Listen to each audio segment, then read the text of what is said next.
Hey y'all, this is AL Think Madame, and this is the recap review for Queen Sugar. So the episode starts out at the house. We see Ralph Angel and Darla, and they just do a pan around the house, and we see boxes, and then we see the two of them on the floor. So I was like, what is going on right here? I don't know why it didn't dawn on me earlier, but Darla is very uncomfortable, and the only way that she can be comfortable and actually get some sleep is if she sleeps on the floor.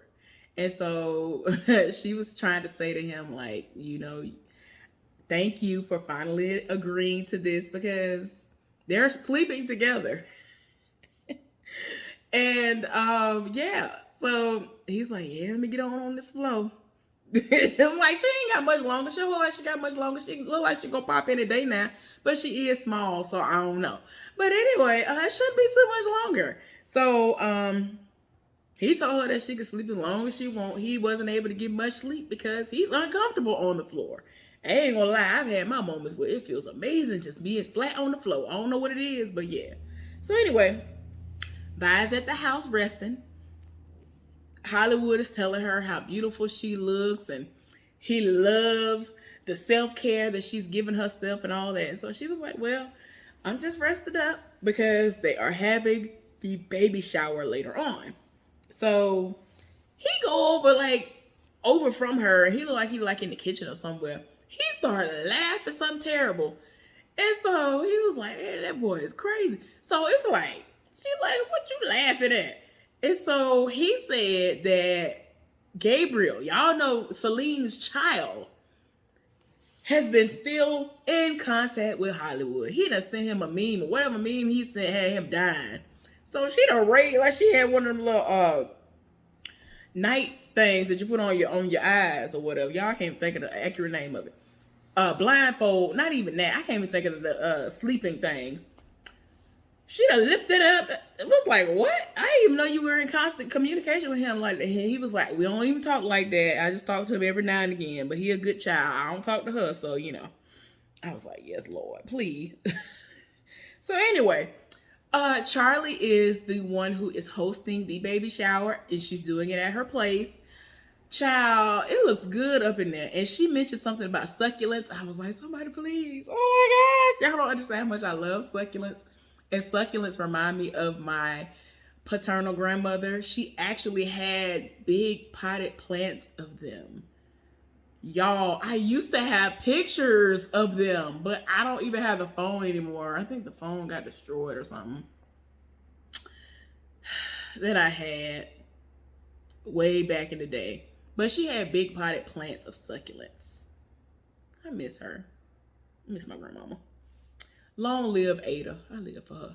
So anyway, y'all excuse me. But yeah, she mentioned to one of the people who was decorating that she wanted to like put some succulents on there. And I was like, yes, Lord, I live for a good old succulent. I ain't gonna lie, y'all. I'm sorry. I'm gonna get up off of succulents in a minute.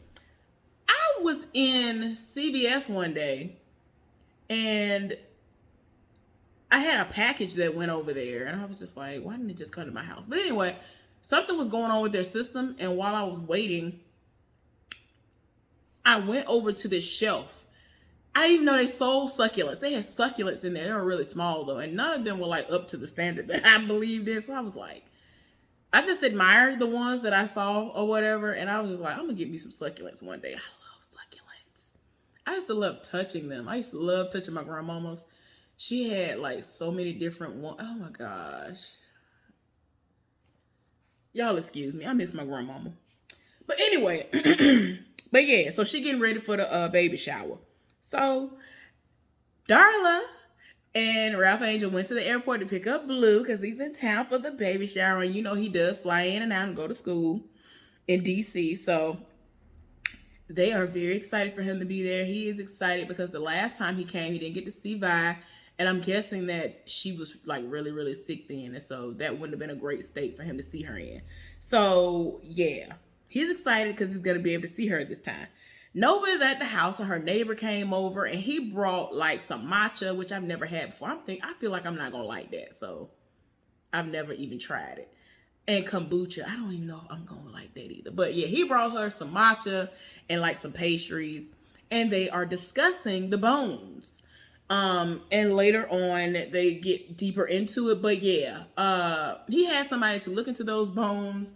Those particular bones were decayed, and you could tell that it was something that happened in the 1800s, which means Ernest did not kill anybody. And if it did happen, it didn't have to do with them bones that was over there. Then it was a mixture of bones, so it was several different people, y'all. Child, it means it could possibly be a big graveyard. So yeah. So Billy and Prosper are getting ready because they are gonna go to the baby shower. I think that's good. And because of everything that's happened, Billy is kind of feeling some type of way because she doesn't know, because of the interactions that they've had as of late, as to whether or not everybody's going to be receptive, that she's there or whatever. But Prosper is trying to encourage her and help her to understand that, your truth was finally put out there. Everything was finally put out there. Don't you dare feel any type of way about it. I support you. I'm glad you finally said what you need to say. So everything is looking good so far. I forgot to mention that Nova actually invited old boy to the baby shower because he told her, well, I'll see you later on. Bring me back a piece, if not a whole Vice pie. And she was like, no, you didn't. See, you did all this because you wanted to try to get a piece of that. But you want to come to the baby shower, though. So he actually said he'll come. I like their vibe. I will be excited when they get together. So we'll see how that go. All right, y'all. So the baby shower is now underway. And they have a game that they're playing. I have never played any. Well, I finally went to a baby shower as an adult, which I told y'all about. My friend, she actually had her baby a month ago. This is one of the little things that was in the bag. And is this one of the items too? Yes, it is. One of the little pacifiers or whatever, but they had a little boy. And so yeah, that literally was the first and only one that I've been to as an adult. My mama took me to plenty when I could not remember because everybody was having babies around the time that I would not remember any of these things. So yeah. They went, and the baby shower game that they put out there that is a continuous game, I'm guessing this is the way it's played all the time, is that clothespin one. And I used to see people with clothespins a long time ago, but I haven't heard anybody in like years upon years say anything about the clothespin game. So I'm gonna get to that in a few minutes. But Blue got up and he was discussing how school has been going and how him and somebody who was like a best friend to him did a project together and they got first place, which is awesome. So yeah, y'all.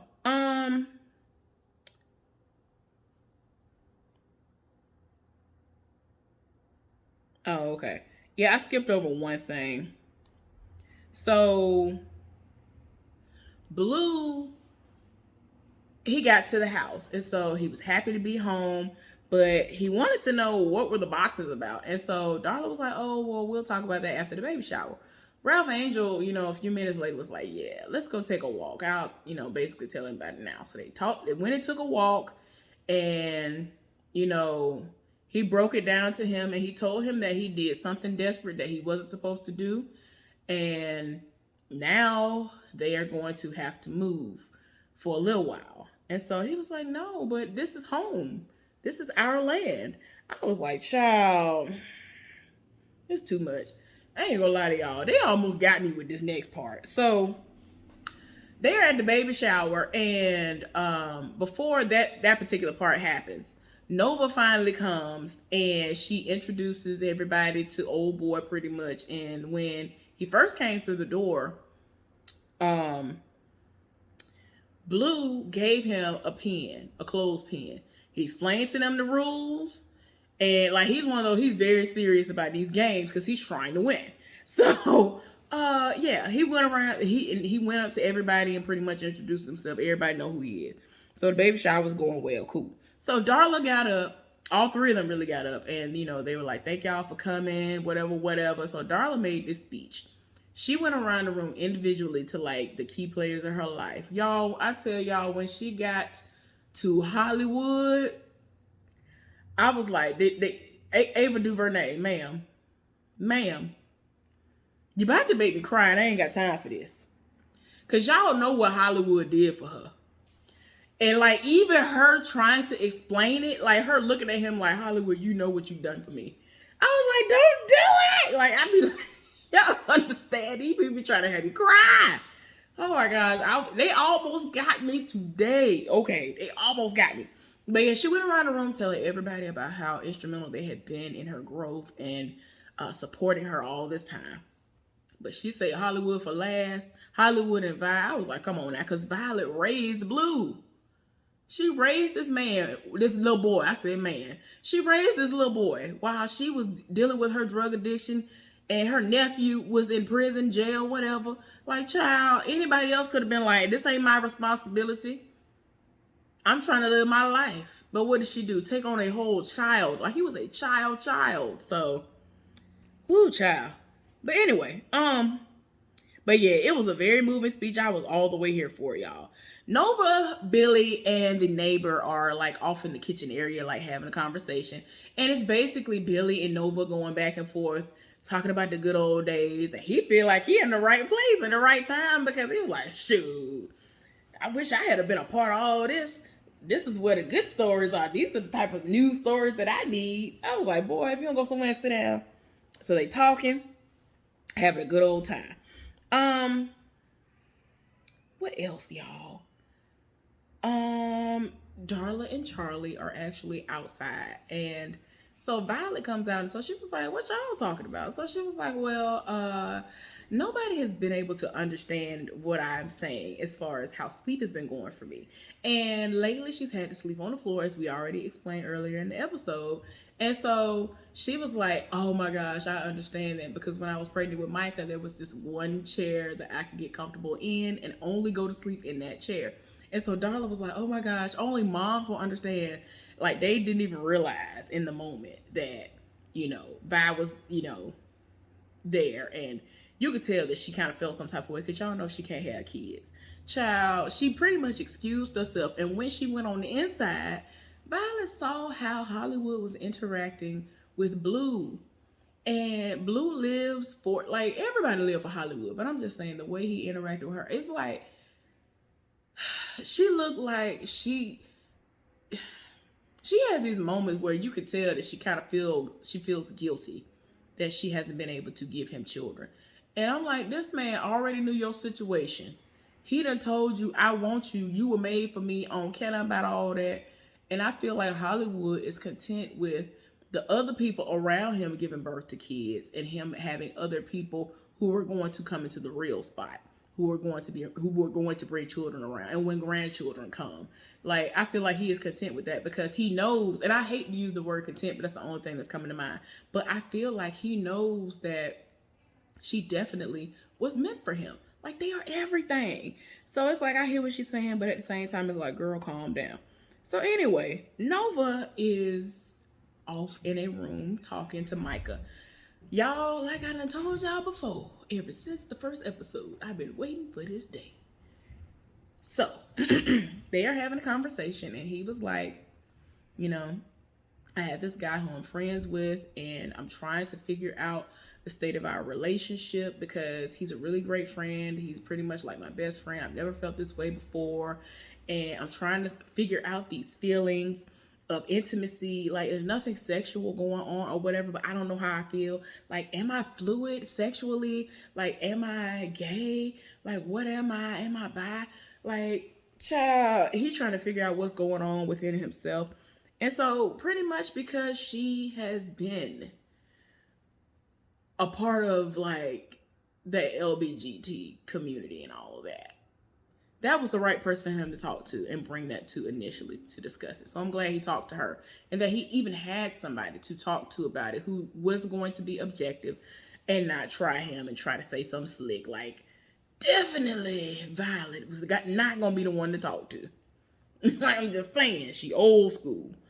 And even though you would feel like some of these people would get to him and understand it's 2021, but no, that was definitely not going to be the one to talk to. So I'm glad that he was able to talk to her and get that off his chest, because he feels like he really likes this man to the point where he wants to be around him all the time.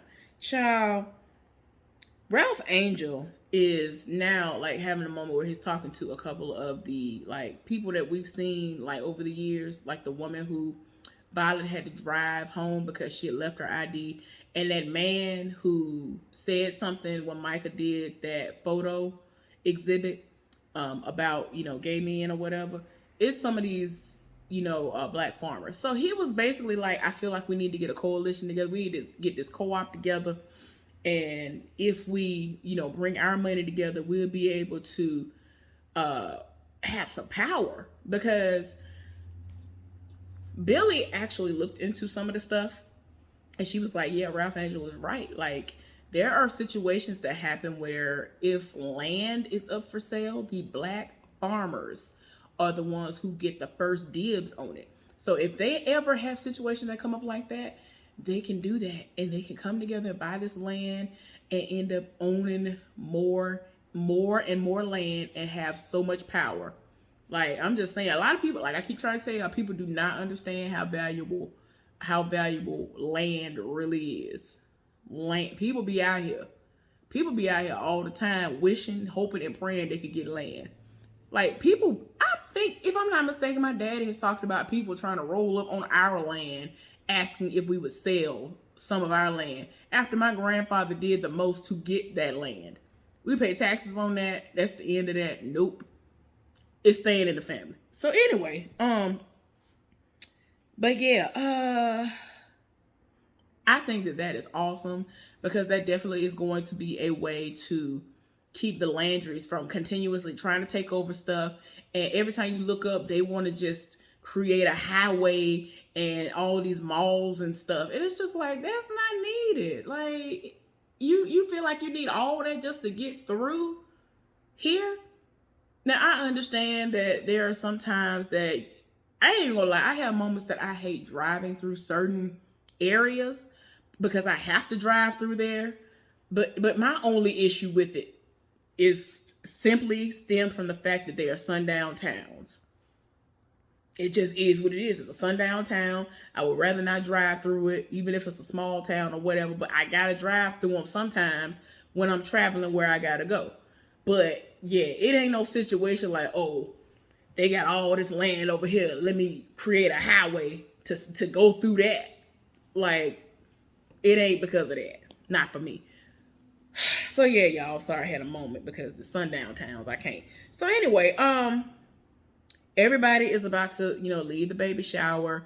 And so Vi and Charlie, they are talking to Darla, and Charlie was like, well, if you want to, you can leave everything over here in storage, so you don't, because I know y'all are in the process of moving and packing up stuff, so I don't want you to have to keep packing. And so she was like, well, I mean, I really do appreciate it, but I like being able to take stuff out and look at it and process what's going on and declutter, so it's okay. So then they both respectfully said to her that they know they have to move, and if they want to, they can live with them. Violet said that she has a large room that she, Ralph Angel, and the baby can live in. It's big enough for that to happen. And because it's her home, she can just pretty much wait on her hand and foot and make food, have good, amazing food all the time and all of that, and be around. And Charlie told her that there's another option, which is for them to be up in her house, because she's going to be on the road traveling nonstop for like a year because of the campaign, and they would just be able to have someplace to themselves. So if they want to do that and just save their money for what could possibly happen in the future, if they are actually going to have to go somewhere else, then they could do that by living with one of them or living at one of their places. So, Darla is overwhelmed by the support and the love that is being shown, and so she's just like, thank you. So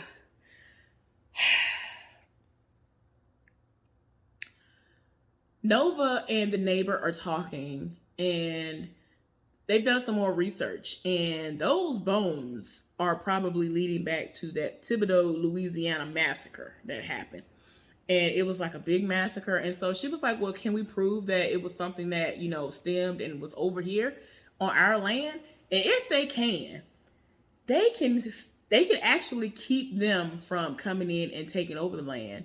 because they can deem it as a landmark, which means they will not be able to build on it, and they will not be able to take it from them, because it will be their land still. So hopefully all of that pans out. Like, y'all don't understand. Stuff like this make me happy, because stuff like that really be happening in real life. And I just be like, oh my gosh, I've seen this happen before. So yeah, hopefully it will happen. So Micah is back at the dorms, and he has brought old boy a bag of food. And so he has this dry erase board on his door. And so he put something up there, letting him know, I think, the time. And he was like, just in case you want something to eat. And he left it on his door. And I was like, do you know if he was there or not? Like, I feel like you could have texted him real quick and whatever. Like, I get it, because he feels some type of way because of their last interaction. So I get it. But at the same time, you could have texted that man and said something like, here's some food. I want to see you. Something. You know what I'm saying? Even if you're not ready for that conversation, he cool. That man is cool. So anyway, Darla and Ralph Angel are discussing the living situations. And so Ralph Angel actually said he was surprised, because he was waiting to see if they was going to say something or whatever. Like, he was like, oh, I didn't know if they was going to say something or not about it. And so he was like, look, we can, he was looking at the bright side of it. He was like, yeah, if we do that, if we do either of those, we could save our money and whatever. But at this point, I don't care where we live, because wherever y'all at is home for me. I was like, you better say that. So she has pretty much said that she's going with Violet's house, because of the fact that she was not there to raise her son, and she wants him to be raised around love, which that definitely would be the case. And I'm just like, oh my God. It's such a good episode, y'all. I lived for. I got my entire life. Did y'all like this episode? If you did, tell me about it. Have y'all ever experienced any of this before? Like with me, I know about the farm life. Have any of y'all experienced any of that before? Or do y'all have any relatives who have experienced that? Not just necessarily about Kane, because I have relatives who have dealt with other things that aren't Kane, other things that aren't the sweet potatoes that my father still plants, and he sends me some of every year. I can't wait till I get my box. When I get my care packages, I like to call it, I will show y'all what the potatoes look like before and after I've baked them, because they are so sweet. All you gotta do is bake them out, y'all. But anyway, I digress. Let's get down in the comment section and discuss this episode. Thank you so much for tuning in. Please subscribe to my channel if you have not done so, and thumbs up this video. All right, I'll see y'all later on. Bye.